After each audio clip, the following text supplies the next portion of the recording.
Finally आज दिन है वर्षा की डिलीवरी का। शॉकिंगली दिन के करीबन 1 बजे हॉस्पिटल वालों ने दूसरे बच्चे को भी मरा हुआ डिक्लेयर कर दिया। हमारे देश में इस तरह के सीक्रेट क्लिनिकल ट्रायल्स बिना किसी रोक टोक के चल रहे हैं, भले ही बंदा मर जाए। 7 महीने प्रेग्नेंट एक लेडी रुखसार 2 दिन एडमिट रही। हॉस्पिटल वालों ने उस बच्चे को एक गत्ते के डिब्बे में डाला।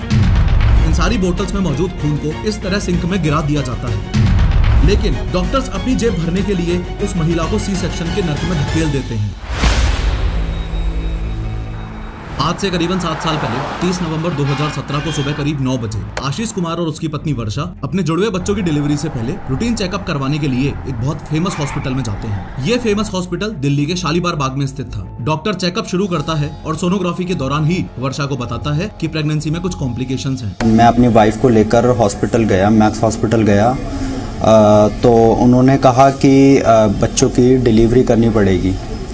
फिर उसके बाद हमने बोला ठीक है, आपको जो सही लगता है आप वो कीजिए।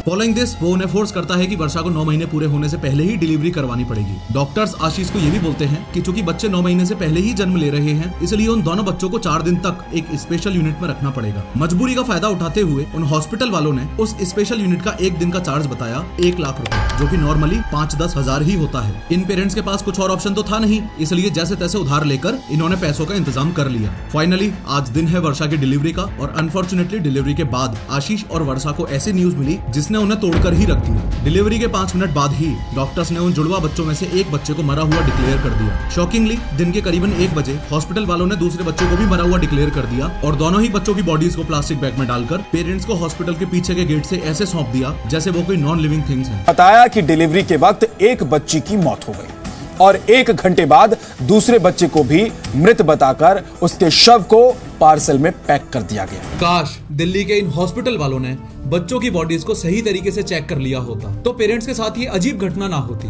कौन सी अजीब घटना, ध्यान से सुनना। बेचारे पेरेंट्स आशीष और वर्षा अपने डेड डिक्लेयर ट्विंस को गाड़ी में लेके घर की ओर चल दिए। ये लाचार माँ बाप अंतिम संस्कार को ध्यान में रखकर घर की ओर बढ़ ही रहे थे कि अचानक हॉस्पिटल से सिर्फ 3 किलोमीटर की दूरी पर ही उस प्लास्टिक की थैली में हलचल सी होने लगती है। हलचल देखकर आशीष कुमार और उसके पापा कैलाश की सांसें रुक सी गईं। डरते डरते कैलाश ने उस थैली को खोलकर देखा तो उसके पैरों के नीचे से जमीन ही खिसक गई। उन ट्विंस में से एक बच्चा अभी भी जिंदा था, और जिस हालत में था उसका जिक्र अगर अपन ना ही करें तो बेहतर है। तो हमने देखा कि जो पैकेट में जिसमें उसको पार्सल में पैक कर रखा था उसमें कुछ हलचल सी महसूस की हमने। उसमें देखा कि मतलब उसमें कुछ हलचल सी है, कुछ एक्टिविटी सी हो रही है उसमें। तो हमने जब पार्सल खोल के देखा तो बच्चा सांस ले रहा था। बिना किसी देरी के कैलाश और आशीष दोनों उस प्लास्टिक बैग में मौजूद बच्चों को किसी दूसरे पास के ही अस्पताल में लेकर जाते हैं। एक बच्चा तो उन दोनों में से मृत पाया गया, लेकिन दूसरे बच्चे में अभी जान बाकी थी। जिस बच्चे में जान बची हुई थी उसको 5 दिन तक वेंटिलेटर पर रखा गया। उसके बाद उस बच्चे ने भी वहाँ उस वेंटिलेटर पर ही दम तोड़ दिया। ऐसे ही आज से 1.5 साल पहले दिल्ली गवर्नमेंट के अंडर आने वाले एक लोकनायक हॉस्पिटल में एक वारदात हुई। 7 महीने प्रेग्नेंट एक लेडी रुखसार 2 दिन एडमिट रही। 2 दिन एडमिट रहने के बाद यानी कि 19 फरवरी को उसके बच्चे की डिलीवरी करवाई गई। डिलीवरी के तुरंत बाद ही डॉक्टर ने उस बच्चे को मरा हुआ घोषित कर दिया। आप विश्वास नहीं करोगे कि हॉस्पिटल वालों ने उस बच्चे को एक गत्ते के डिब्बे में डाला और इस तरह से सील पैक करके दे दिया। बेचारे माँ बाप बच्चे का फ्यूनरल करने के लिए उसे घर लेकर चले गए। बच्चे को दफनाने के लिए घर वालों ने कब्र भी खोद ली थी। जब उन्होंने डिब्बा खोला तो उनके होश ही उड़ गए, क्योंकि बच्चा जिंदा था और बाहर निकलने के लिए छटपटा रहा था। घर वाले जल्दी से जल्द बच्चे को उसी हॉस्पिटल लेके पहुंचे, लेकिन हॉस्पिटल वालों ने बच्चे को एडमिट करने से मना ही कर दिया। सोचो, जिन डॉक्टर्स को हम भगवान मान रहे हैं उनमें से कुछ तो यमराज हैं, और जिन हॉस्पिटल्स की चकाचौंध और स्ट्रक्चर को देखकर स्वर्ग जैसा लगता है, असल में वो स्वर्ग पहुंचाने की जगह बन चुकी है। आज की इस 3D एनिमेटेड वीडियो में हम बड़े लेवल पर लेकिन सीक्रेटली हो रहे हॉस्पिटल स्कैम्स पर से पर्दा उठाएंगे। ऐसे रियल लाइफ इंसिडेंट्स को डिस्कस करेंगे जो हमें ये समझने में हेल्प करेंगे कि इन स्कैम्स को आखिर अंजाम कैसे दिया जा रहा है, एंड मोस्ट इंपोर्टेंटली ये भी समझेंगे कि आप अपने आप को और अपने परिवार को इन स्कैम से कैसे बचा सकते हो। लेकिन हर बार की तरह शुरू से शुरू करते हैं। साल 2021 में Asian journal of management and commerce नाम की एक जर्नल ने इंडिया में बढ़ते हेल्थ केयर फ्रॉड्स पर एक रिपोर्ट सबमिट की थी। इस रिपोर्ट के अकॉर्डिंग इंडिया में होने वाले 40% हॉस्पिटल स्कैम्स सरकारी अस्पतालों में किए जाते हैं और रिमेनिंग 60% स्कैम्स प्राइवेट अस्पतालों में किए जाते हैं। इस बढ़ते हुए हेल्थ केयर फ्रॉड का एक मेन रीजन है उन लोगों को निशाना बनाना जिन्होंने हेल्थ इंश्योरेंस ले रखा है। ध्यान से समझो कि हॉस्पिटल में एग्जैक्टली होता क्या है। इमेजिन करो, एक सिचुएशन है जिसमें इस पर्सन ए के साथ साथ एक पेशेंट है और इसका इलाज करवाने के लिए ये हॉस्पिटल जाते हैं। हॉस्पिटल में रिसेप्शन पे इनसे पूछा जाता है कि इस पेशेंट का हेल्थ इंश्योरेंस है कि नहीं। अगर इस पर्सन ए ने ना बोल दिया तब तो समझ लो कि ये लोग बच गए, लेकिन अगर इस पर्सन ए ने ये बोला कि हाँ इस पेशेंट का हेल्थ इंश्योरेंस है तो समझ जाओ कि इस पेशेंट की वॉट लगने वाली है। अगर आपने गब्बर इज बैक मूवी देखी होगी तो आप ऑलरेडी रिलेट कर पा रहे होंगे कि मैं क्या कहना चाह रहा हूँ, क्योंकि हेल्थ इंश्योरेंस वाले पेशेंट का खर्चा इंश्योरेंस कंपनी को उठाना पड़ता है, इसलिए ऐसे केस में डायग्नोसिस और इलाज के टाइम पेशेंट इतना सोचता ही नहीं है और हॉस्पिटल वाले इस चीज का फायदा उठा लेते हैं। फॉर एग्जाम्पल, अगर किसी पेशेंट को पेट में दर्द है तो ना जाने उसे क्या क्या टेस्ट करवाने को बोल देंगे, क्योंकि जितने ज्यादा टेस्ट होंगे हॉस्पिटल वालों के लिए तो उतना ही ज्यादा फायदा है, ज्यादा बिल आएगा इज इक्वल टू ज्यादा पैसा मिलेगा। दिक्कत की बात यह है कि पेशेंट्स भी इस चीज को इस सोच के साथ सीरियसली नहीं लेते कि पैसा तो इंश्योरेंस कंपनी का लगेगा ना, अपने को क्या है भाई, पैसे भले ही इंश्योरेंस कंपनी दे, शरीर तो तेरा खराब हो रहा है ना, तेरी बॉडी को अननेसेसरी छेदा जा रहा है। इसी स्कैम को अच्छे से अंजाम देने के लिए हॉस्पिटल वाले एक और नए स्कैम को जन्म देते हैं और वो है एडमिशन स्कैम। एडमिशन स्कैम का मतलब है बिना किसी जरूरत के ही किसी भी पेशेंट को एडमिट कर लेना। इन दोनों ही स्कैम से रिलेटेड आपको एक रियल इंसिडेंट बताता हूँ कि कैसे इंश्योरेंस पॉलिसी की आड़ में लोगों को जबरदस्ती एडमिट करके उनसे पैसा वसूला जा रहा है। बात शुरू होती है 5 फरवरी 2020 से, जब हिमांशु सिंघल अपने बच्चे को दिल्ली के शालीमार बाग के एक फेमस हॉस्पिटल में लेकर गया। हुआ कुछ ऐसा था कि कुछ दिनों से उसके 2.5 साल के बच्चे को हल्का बुखार और लूज मोशन की शिकायत आ रही थी। रूटीन कंडीशन में एडमिट हुआ, कोई इमरजेंसी सिचुएशन नहीं थी। डॉक्टर ने चेकअप किया और पूछा कि क्या आपके पास मेडिकल इंश्योरेंस है। हिमांशु के हाँ करते ही डॉक्टर ने बच्चे को एडमिट करवाने की सलाह दे दी, जबकि बच्चा कुछ दवाइयों से भी ठीक हो सकता था। खैर, बच्चे को तुरंत ही एडमिट किया गया और ब्लड टेस्ट के लिए ले जाया गया। एडमिट करने के बाद हॉस्पिटल वालों ने ये प्लानिंग शुरू कर दी कि कैसे उस बच्चे को ज्यादा से ज्यादा दिन के लिए रोक लिया जाए। इसी प्लानिंग को अंजाम देने के लिए 6 फरवरी को कुछ और टेस्ट भी करवाए गए। प्लानिंग करी कि किस तरह से बच्चे के स्टे को ज्यादा से ज्यादा प्रोलॉन्ग किया जा सके। शॉकिंगली, टेस्ट करने वाले डॉक्टर ने दूर से ही बच्चे को देखकर ये बोल दिया कि बच्चे के एनल एरिया में कट्स लग रहे हैं, यानी कि फिशर्स हो रहे हैं, और बिना सोचे समझे उसे मोविकोल नाम की एक दवाई देने का ऑर्डर दे दिया। अब ये मोविकोल एक कॉन्ट्रा इंडिकेटेड दवाई है। इन्होंने एक कॉन्ट्रा इंडिकेटेड दवाई जिसका नाम मोविकोल है, जो कि लूज मोशंस को बढ़ाने के लिए यूज करी जाती है, वो प्रेस्क्राइब करी। कॉन्ट्रा इंडिकेटेड दवाई का मतलब ऐसी दवाई से होता है जो किसी एग्जिस्टिंग हेल्थ कॉम्प्लिकेशन को और ज्यादा सीवियर कर दे या फिर उसे और ज्यादा बढ़ा दे। फॉर एग्जांपल, इमेजिन करो आपको पीनट यानी कि मूंगफली से एलर्जी है और अगर कोई आपको पीनट बटर सैंडविच ही खिला दे तो वो आपके लिए जानलेवा साबित हो सकती है। यही काम मोविकोल ने उस बच्चे पर भी किया। चूंकि मोविकोल दवाई कॉन्स्टिपेशन को ठीक करने के लिए ही दी जाती है, मतलब ये कि मोविकोल भी लूज मोशंस ही क्रिएट करती है, इसलिए बच्चे की हालत और ज्यादा बिगड़ने लगी। हॉस्पिटल वाले यही नहीं रुके, उन्होंने मुंह से लेने वाली दवाई को उस बच्चे की नसों में डायरेक्टली ही उतार दिया। मेरे बच्चे को ओरल की जगह इंट्रावीनसली चढ़ा दिया, डायरेक्टली ब्लड स्ट्रीम में।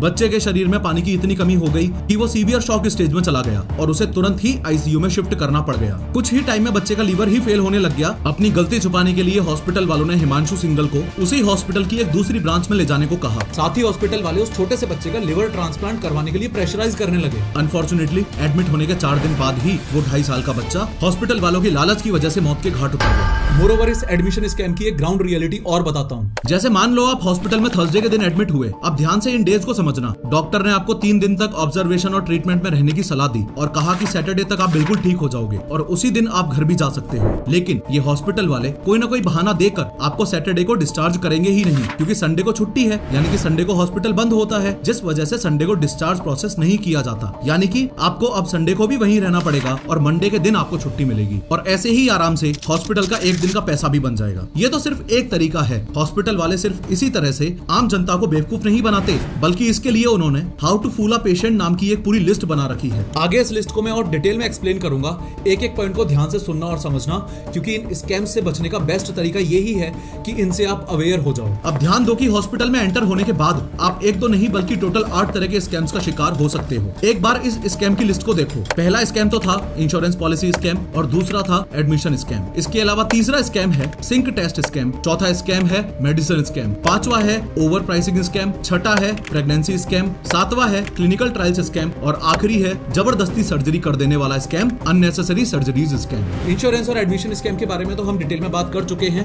अब आगे के स्कैम्स को समझते हैं और सिंक टेस्ट स्कैम से शुरुआत करते हैं। अब ये बात तो आप भी मानोगे कि कई केसेस में किसी भी प्राइवेट हॉस्पिटल के अंदर कदम रखते ही आप एक एटीएम मशीन बन जाते हो और हॉस्पिटल वाला एक कैशियर जो सिर्फ और सिर्फ पैसे लेता है। मान लो आपको खांसी जुकाम हो रहा है, आप एक प्राइवेट हॉस्पिटल में डॉक्टर को दिखाने के लिए गए। अब प्राइवेट हॉस्पिटल्स को तो अपना पैसा बनाना है ना, तो जहां आपको शायद सिर्फ एक ही टेस्ट की जरूरत है, वहां डॉक्टर आपको 50 तरह के टेस्ट की एक लिस्ट लिखकर दे देते हैं, जिनका उस बीमारी से दूर दूर तक कोई रिलेशन नहीं होता। और यही फालतू के एक्स्ट्रा टेस्ट बेस बनते हैं हॉस्पिटल वालों के लिए अगले स्कैम का, यानी कि सिंक टेस्ट स्कैम। खैर, आप खुशी खुशी इतने सारे टेस्ट लिखवाकर अपना ब्लड सैंपल देने के लिए जाते हो। लैब वाला बंदा भी आपकी पर्ची देखकर 4-5 कलर्स की ब्लड वायल्स निकाल लेता है। आप अपना खून देकर रिपोर्ट का इंतजार करने लगते हो। अब ध्यान से देखो कि लैब के अंदर होता क्या है। हॉस्पिटल वालों को पता है कि आपको सिर्फ एक ही टेस्ट की नीड थी और उन्होंने उस टेस्ट को करके रिपोर्ट ऑलरेडी बना भी दी, लेकिन आपसे तो और भी टेस्ट के नाम पर खून लिया गया था ना, जो अभी भी इन कलरफुल वायल्स में भरा हुआ है। तो इसका क्या किया जाएगा? इन सारी बोतल्स में मौजूद खून को इस तरह सिंक में गिरा दिया जाता है और फेक रिपोर्ट बना दी जाती है। इन शॉर्ट, आपके खून का सिंक टेस्ट कर दिया जाता है, या दूसरे शब्दों में यह कह लो कि आपसे खून लिया,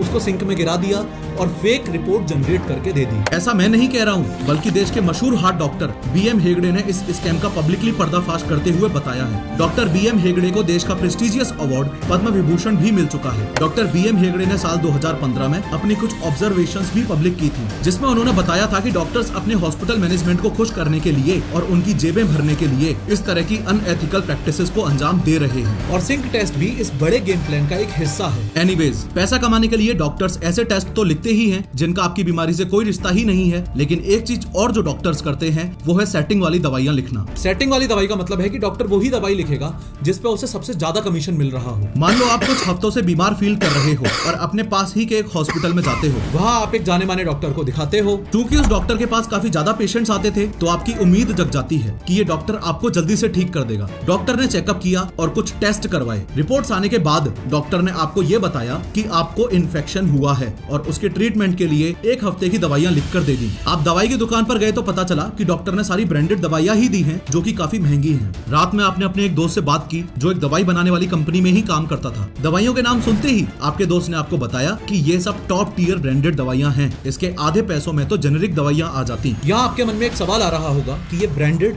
और जेनेरिक दवाइयां क्या होती हैं? तो ध्यान से समझो, जब कोई कंपनी रिसर्च करके किसी भी दवाई को बनाती है तो वो उसका पेटेंट ले लेती है। पेटेंट यानी कि एक ऐसा राइट जो किसी नए प्रोडक्ट को बनाने के लिए दिया जाता है। मोरओवर, किसी भी नई दवाई को बनाने के लिए जो पेटेंट दिया जाता है वो 20 साल के लिए ही होता है। तो इन 20 सालों में कोई और कंपनी सेम दवाई नहीं बना सकती। इन्हीं दवाइयों को बोला जाता है ब्रांडेड दवाइयां। रिसर्च पर टाइम और पैसा लगाने की वजह से ये ब्रांडेड दवाइयां काफी कॉस्टली होती है। इसका बेस्ट एग्जाम्पल है क्रोसिन, जो बुखार की एक दवाई है और इसका प्राइस है लगभग 33 रुपए। लेकिन जैसे ही ये 20 साल पूरे होते हैं तो कोई भी कंपनी उस दवाई को बना सकती है। क्योंकि अब उस दवाई की रिसर्च पब्लिकली अवेलेबल है, तो इसलिए ही इन कंपनीज को अब रिसर्च में पैसा लगाने की जरूरत नहीं है। ओरिजिनल दवाई के फॉर्मूले की नकल करके नई दवाई बना ली जाती है। ये बात भी इम्पोर्टेंट है कि इनमें सेम केमिकल्स ही होते हैं। जब रिसर्च में पैसा नहीं लगा तो ये दवाइयां सस्ती भी होती हैं, इसलिए इन दवाइयों को बोला जाता है जेनेरिक दवाइयां। जैसे अब आपको बुखार होता है तो डॉक्टर आपको पैरासीटामोल नाम की ये वाली दवाई देता है, जो कि एक जेनेरिक दवाई है, और हाँ, इसका प्राइस है 16 रुपए। देखा जाए तो ये दोनों ही तरह की दवाइयां सेम काम करती हैं, सेम केमिकल कंपोजिशन से भी बनी हैं। बस फर्क सिर्फ इतना सा है कि ब्रांडेड वाली दवाइयां थोड़ी महंगी हैं, क्योंकि उसका नाम फेमस है और उसे बनाने में भी ज्यादा पैसा लगा है। अब होता ऐसा है कि ये बड़े बड़े ब्रांड्स डॉक्टर्स को अपनी दवाइयां बेचने का कमीशन देते हैं। ये commission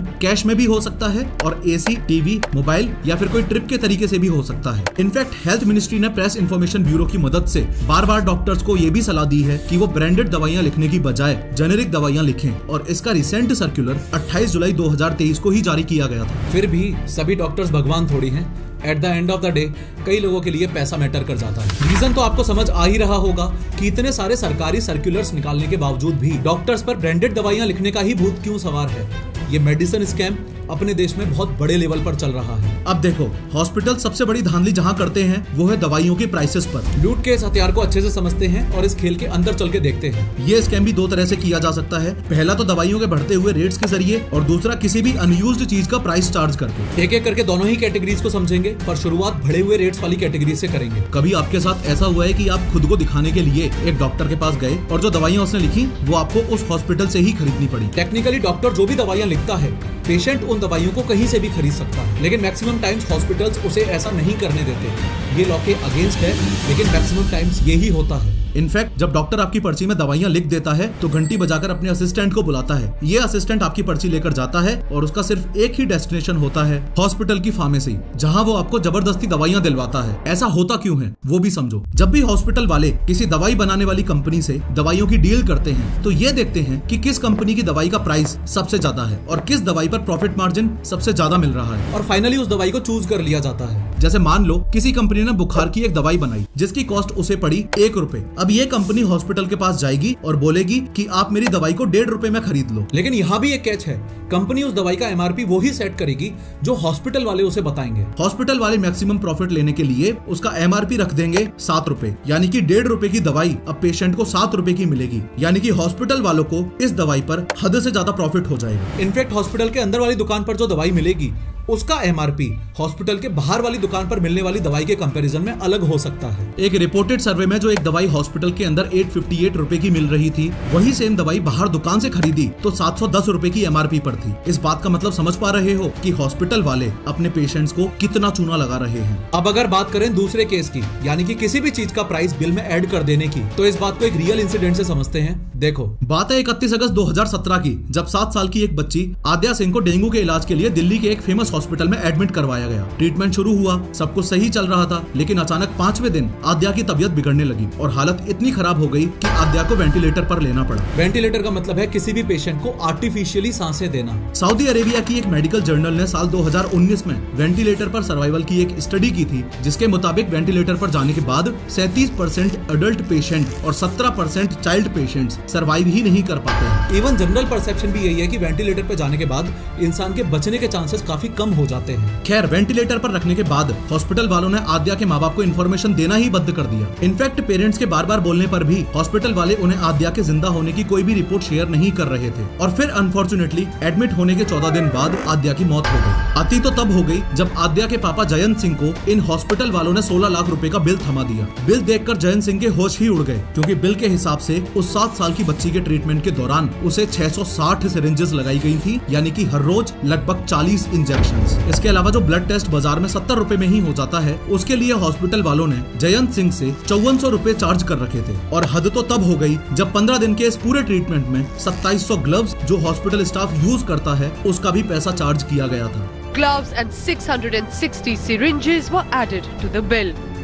A thermometer and even the hospital gown Adya was dressed in was charged from the family. अब आप समझ पा रहे होंगे कि हॉस्पिटल वाले किस तरह से लोगों को बेवकूफ बना के अपना धंधा चला रहे हैं। देखो, होता कुछ ऐसा है कि जब भी कोई महिला हॉस्पिटल में अपनी डिलीवरी करवाने जाती है तो उस समय उस महिला के पास 2 ऑप्शंस होते हैं। पहला ऑप्शन है नॉर्मल डिलीवरी का और दूसरा ऑप्शन है सी सेक्शन या ऑपरेशन वाली डिलीवरी का। जब महिला अपने बच्चे को जन्म देती है तो उस प्रोसेस को लेबर कहा जाता है। नॉर्मल डिलीवरी के केस में प्रेग्नेंट महिला बच्चे को खुद से ही अपने वजाइना से इस तरह से पुश करके बाहर निकालती है। इस प्रोसेस में एक इंपॉर्टेंट रोल जिसका है वो है ब्रेन। देखो, ये है ब्रेन और इस ब्रेन में ये है हाइपोथैलेमस और ये है पिट्यूटरी ग्लैंड। डिलीवरी के समय ये हाइपोथैलेमस इस पिट्यूटरी ग्लैंड को ऑक्सीटोसिन नाम का एक हार्मोन रिलीज करने का सिग्नल भेजता है। सिग्नल मिलते ही पिट्यूटरी ग्लैंड ऑक्सीटोसिन रिलीज करना शुरू कर देता है। ये ऑक्सीटोसिन ब्लड से होता हुआ उस फीमेल के यूटेरस तक आता है और यूटेरस के नीचे मौजूद इस सर्विस को एक्सपेंड करने लगता है। क्योंकि ये बॉडी का नेचुरल प्रोसेस है, इसलिए ही इस पूरे प्रोसेस में 12 से 24 घंटे तक का टाइम लग सकता है। वहीं दूसरी तरफ सी सेक्शन डिलीवरी के केस में किसी कॉम्प्लिकेशन के चलते यूटेरस को काटा जाता है ताकि बच्चे को बाहर निकाला जा सके। इसके लिए यूटेरस के ऊपर इस तरह से कट लगाया जाता है। ये कट 7 लेयर्स को हटाकर बनाया जाता है। फिर डॉक्टर कुछ इस तरह से इन लेयर्स को हटाते हैं और बच्चे को सेफली बाहर निकाल लेते हैं। घाव इतना गहरा होता है कि इसे ठीक होने में भी काफी टाइम लगता है। और हाँ, यहाँ ये बात भी इम्पोर्टेंट है कि सी सेक्शन डिलीवरी के पूरे प्रोसेस में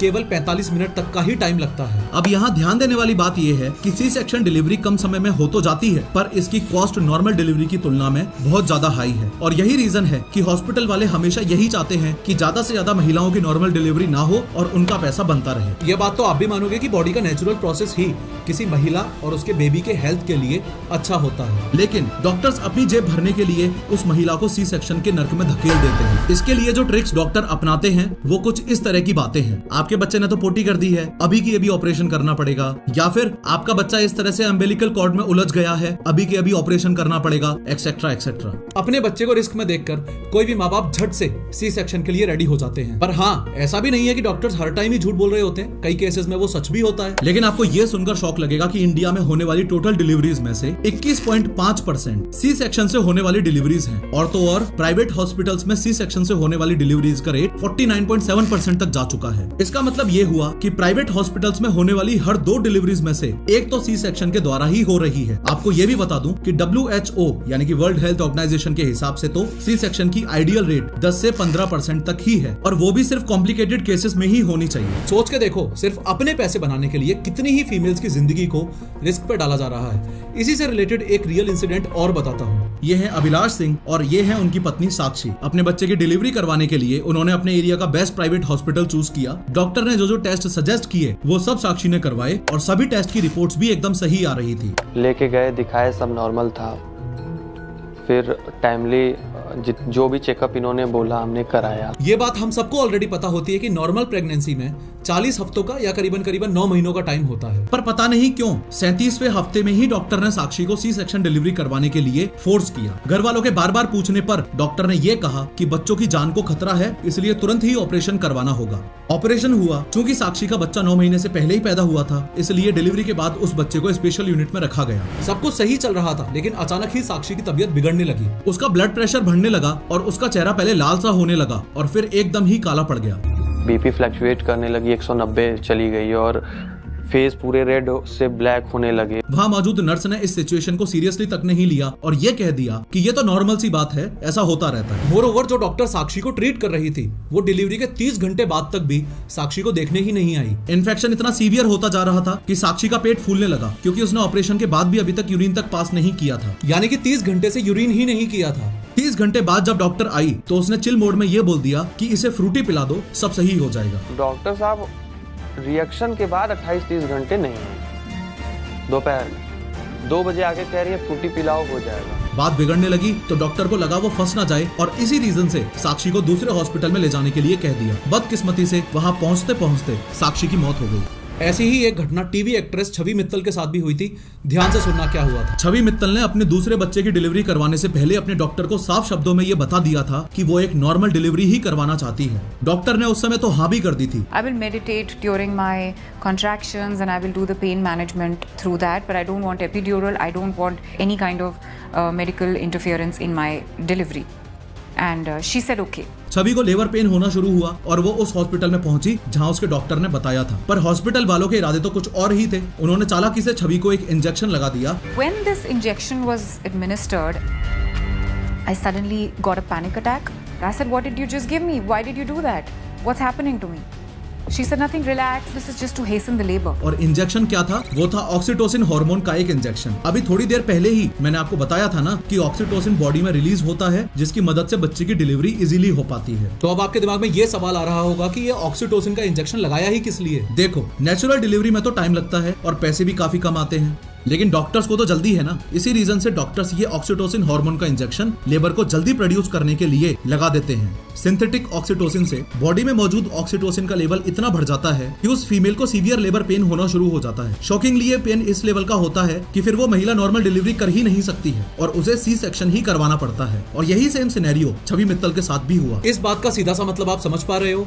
हॉस्पिटल वाले किसी भी केस के अंदर ये चाहेंगे कि आप नॉर्मल डिलीवरी के बजाय सी सेक्शन डिलीवरी चूज करो, ताकि उनके पास ज्यादा से ज्यादा पैसा बने। इस ऑक्सीटोसिन हार्मोन से जुड़ी एक खतरनाक बात और आपको बता दूं कि ऑक्सीटोसिन गाय भैंसों को उनकी नेचुरल कैपेसिटी से ज्यादा दूध प्रोड्यूस करने के लिए भी लगाया जाता है और साथ ही फल और सब्जियों का साइज बढ़ाने के लिए भी लगाया जाता है। ये सिंथेटिक ऑक्सीटोसिन बॉडी के नेचुरल हार्मोन लेवल्स को डिस्टर्ब कर सकता है, डाइजेस्टिव सिस्टम पर नेगेटिव इंपैक्ट डाल सकता है और इवन कैंसर जैसी घातक बीमारी तक भी क्रिएट कर सकता है। स्टडीज ये भी सजेस्ट करती हैं कि सी सेक्शन से पैदा होने वाले बच्चों में कैंसर होने के चांसेस ज्यादा होते हैं उन बच्चों के कंपैरिजन में जो नॉर्मल डिलीवरी से पैदा हुए हों। इस कॉन्सेप्ट को मैंने और अच्छे से एक्सप्लेन किया है अपनी इस रिसेंट कैंसर वाली वीडियो में, जरूर देखना। एनीवेज, अगर आपने साल 2022 में आई वेब सीरीज ह्यूमन देखी होगी तो आपको याद होगा कि इस सीरीज में ये दिखाया गया था कि कैसे हॉस्पिटल्स बिना पेशेंट्स की कंसेंट के और बड़ी दवाइयों की कंपनीज को फायदा पहुंचाने के लिए क्लिनिकल ट्रायल्स को अंजाम देते हैं। बैन ड्रग का ट्रायल ह्यूमंस पे कर रहे हैं, जिसकी वजह से लोगों की जानें भी जा रही हैं। इस ट्रायल के चलते रहने से काफी सारे लोगों को काफी सारा फायदा हुआ है। डॉक्टर नाथ, S93R ड्रग नहीं है,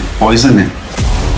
आज आसान भाषा में बोलूं तो क्लिनिकल ट्रायल्स यानी कि कुछ ऐसे टेस्ट जो किसी नई दवाई को सेफ और इफेक्टिव प्रूव करते हैं। ये टेस्ट बताते हैं कि ये नई दवाई बिना किसी साइड इफेक्ट के लोगों की मदद कर सकती है। लेकिन यहाँ भी एक कैच है, ये टेस्ट बिना पेशेंट की परमिशन के नहीं किए जा सकते हैं। जब कोई नई दवाई मार्केट में आती है तो उससे पहले उसको लोगों पे टेस्ट किया जाता है। पर हमारे देश में इस तरह के सीक्रेट क्लिनिकल ट्रायल्स बिना किसी रोक टोक के चल रहे हैं। भले ही बंदा मर जाए लेकिन पैसा कमाने का धंधा बंद नहीं होना चाहिए। इसी सीक्रेट क्लिनिकल ट्रायल्स का एक रियल केस साल 2010 में सामने आया और इस कंट्रोवर्सी में बिल और मेलिंडा गेट्स फाउंडेशन तक का नाम आया था। इस केस को समझने से पहले एक बार शॉर्ट में फीमेल रिप्रोडक्टिव ऑर्गन को देखो ये है यूटेरस और ये है वजाइना। यूटेरस और वजाइना को कनेक्ट करने वाले इस पाथ को सर्विक्स कहते हैं। इसी सर्विक्स में एक तरह का कैंसर जन्म ले सकता है जिसे साइंटिफिक भाषा में सर्विकल कैंसर कहा जाता है। वैसे तो कैंसर का कोई इलाज नहीं है, पर इस सर्विकल लाइनिंग में होने वाले कैंसर से बचने के लिए एक वैक्सीन महिलाओं को लगाई जाती है जिसे HPV यानी कि ह्यूमन पैपिलोमा वायरस वैक्सीन कहते हैं। अब सुनो, साल 2009 में हुआ क्या था। आंध्र प्रदेश की गवर्नमेंट हॉस्टल में रहने वाली करीब 16,000 लड़कियों को ये HPV वैक्सीन लगाई गई थी। वैक्सीन लगाने में समस्या नहीं थी, समस्या थी परमिशन जिस तरह से ली थी उसमें। इसमें से मैक्सिमम लड़कियों के लिए क्लिनिकल ट्रायल के कंसेंट फॉर्म पर साइन उनके माँ बाप ने नहीं बल्कि उस हॉस्टल की वार्डन ने ही कर दिए थे। हुआ वही, इस वैक्सीन का साइड इफेक्ट आना शुरू हुआ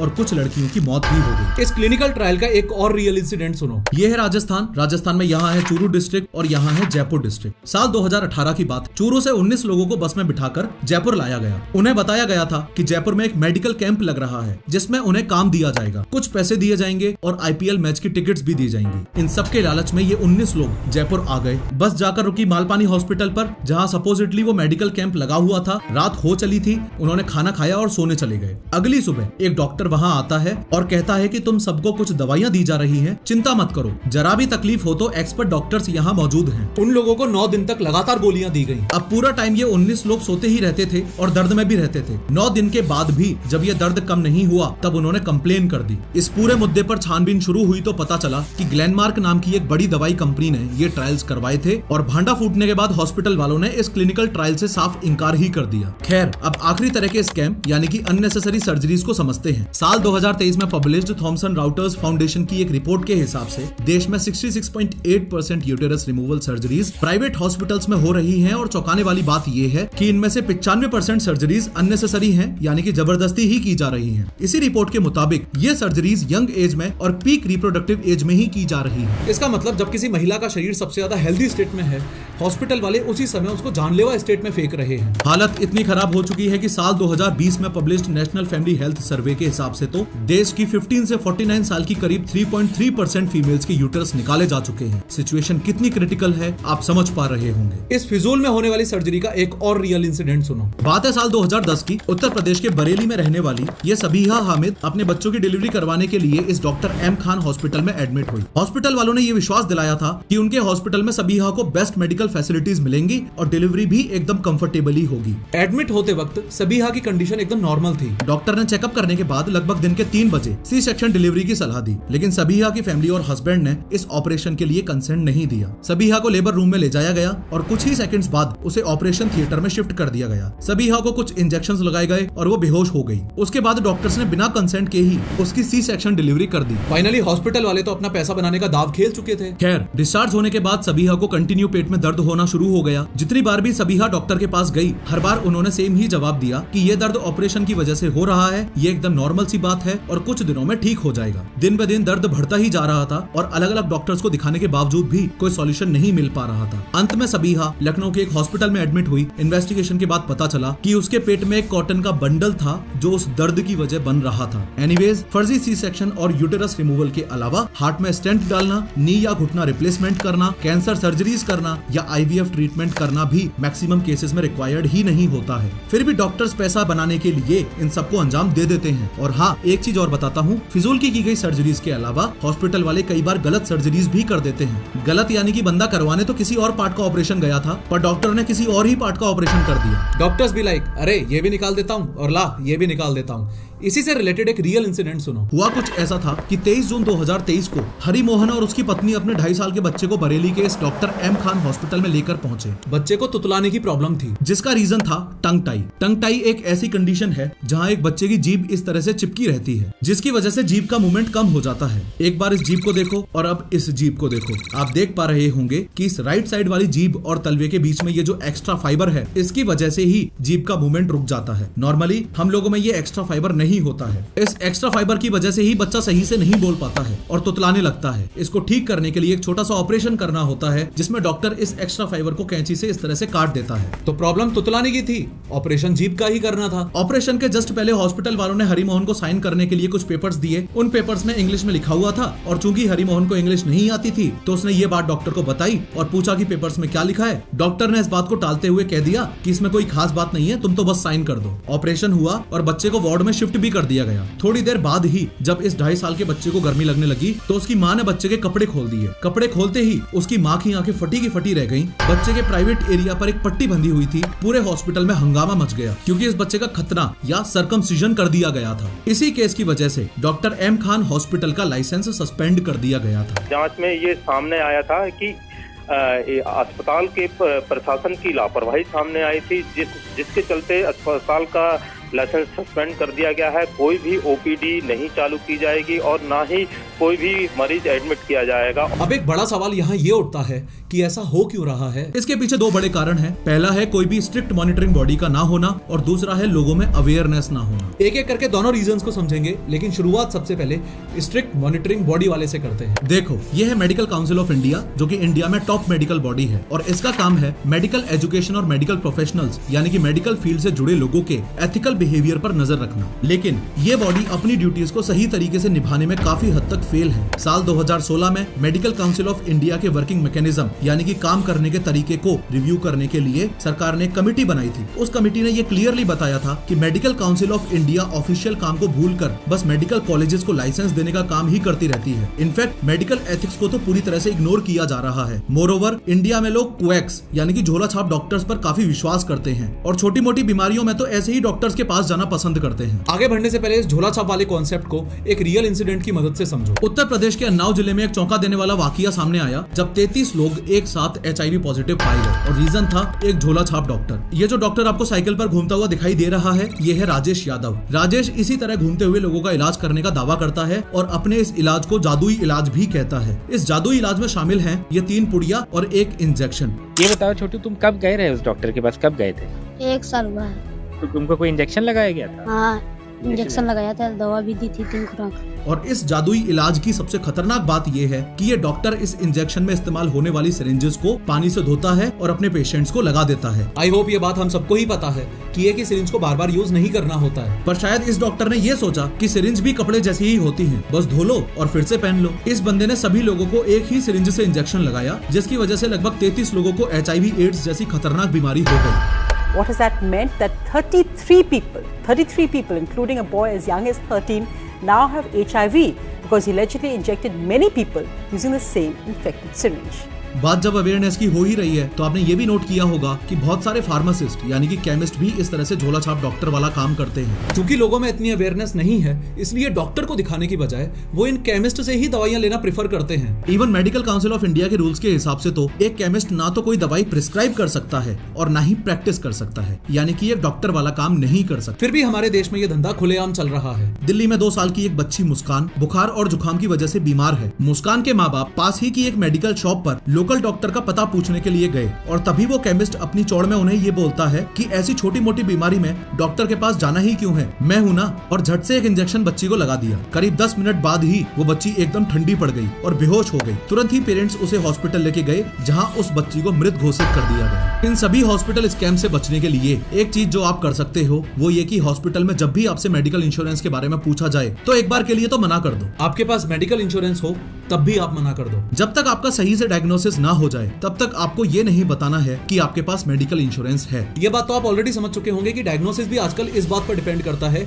कि किस बंदे से कितना पैसा निकालना है। जिन केसेस में इमरजेंसी नहीं है उन केसेस में आप 3 से 4 जगहों से डायग्नोस करवाओ ताकि सही बीमारी का पता लगाया जा सके। एक चीज और जो आप कर सकते हो वो ये कि किसी डॉक्टर को अपनी जान पहचान में रखो ताकि वो आपको सही से गाइड कर सके और आप इस तरह के स्कैम के दलदल में फंसने से बच सकते हो। इसके अलावा ओवरचार्जिंग वाली प्रॉब्लम से बचने के लिए हमेशा हॉस्पिटल वालों से अपना आइटमाइज्ड बिल मांगो। आइटमाइज्ड बिल में आपको हर उस चीज की डिटेल मिल जाएगी जिसके लिए आपसे पैसे लिए गए हैं, जैसे डॉक्टर्स की फीस, टेस्ट चार्जेस, दवाइयां और ट्रीटमेंट्स। हर आइटम का अपना एक कोड होता है जो आपको ये बताता है कि आपने कौन सी सर्विसेज ली हैं और उन सर्विसेज के लिए आपसे कितना पैसा लिया गया है। कई बार आपके हॉस्पिटल बेड टेबल के अंदर कुछ दवाइयां और सामान होता है, जनरली वो लॉक्ड भी होता है, लेकिन फिर भी हॉस्पिटल वाले उसका पैसा आपके बिल में जोड़ देते हैं। मतलब आपने यूज भी नहीं किया, वो सामान आपका है भी नहीं, फिर भी आपको उसके लिए पे करने के लिए बोला जाता है। कोई ना, अगर ऐसा कुछ हॉस्पिटल वाले करते हैं तो ऑब्जेक्शन करो, उस आइटम को अपने बिल से हटवाओ, हक है आपका। खैर, मैं इस बात से पूरी तरह एग्री करता हूँ कि मैक्सिमम डॉक्टर्स स्कैमर नहीं हैं, लेकिन जो स्कैमर्स हैं उन अनएथिकल डॉक्टर्स की वजह से ही पूरी डॉक्टर कम्युनिटी का नाम खराब हो रहा है। डॉक्टर्स को अपनी मॉरल रिस्पॉन्सिबिलिटी को समझना होगा और बिना किसी लालच के पेशेंट्स का इलाज करना होगा, क्योंकि जिस प्रोफेशन को दुनिया का सबसे नोबल प्रोफेशन माना जाता है, अपने फाइनेंशियल प्रॉफिट के लिए उस पर्टिकुलर प्रोफेशन पर धब्बे लगना सही नहीं है। And the most important part, इन सभी हॉस्पिटल स्कैम से बचने के लिए आपको डॉक्टर नहीं बनना है, बस स्मार्ट बनना है। खैर, इस वीडियो में मैंने बताया है कि कैंसर होने से आप अपने आप को कैसे बचा सकते हो। क्लिक करो और जरूर देखो।